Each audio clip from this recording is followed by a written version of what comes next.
Media Vietnam, Soha.vn membantah klaim Sintayong yang mengatakan final Piala AFF 2020 akan mempertemukan timnas Indonesia versus Vietnam. Dalam pandangan Soha, final ideal Piala AFF 2020 adalah Vietnam versus Thailand. Dengan mayoritas supporter Vietnam dan juga penonton netral, skenario Vietnam menghadapi Thailand di final Piala AFF 2020 masih menjadi final idaman, tulis Soha.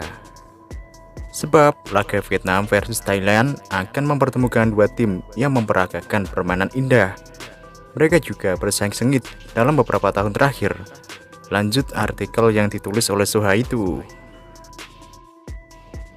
Sontak saja pernyataan media Vietnam ini membuat heboh publik timnas Indonesia.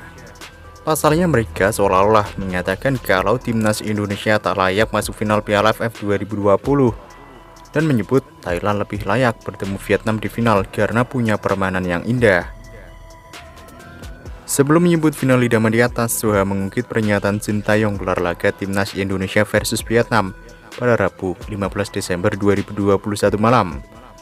Gelar pertandingannya berakhir 0-0, Sintayong mengatakan timnas Indonesia layak bertemu Vietnam di final Piala AFF 2020.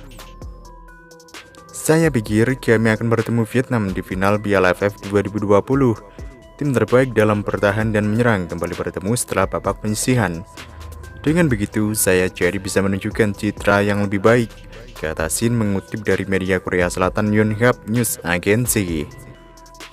Namun sebelum berpikir partai final, ada baiknya fokus sepenuhnya dicanangkan oleh Sintayong ke laga kontra Malaysia. Laga tersebut merupakan partai hidup mati bagi kedua negara. Setelah melewati 3 pertandingan, timnas Indonesia dan Vietnam menempati posisi 1 dan 2 klasemen grup B Piala AFF 2020 dengan 7 poin. Sementara itu, Malaysia berada di tempat ketiga dengan angka 6 poin. Lihat kondisi di atas, timnas Indonesia hanya butuh hasil imbang untuk lolos ke semifinal Piala AFF 2020. Begitu juga dengan Vietnam yang hanya butuh 1 poin tambahan kontra Kamboja untuk menyegel tempat ke semifinal Piala AFF 2020.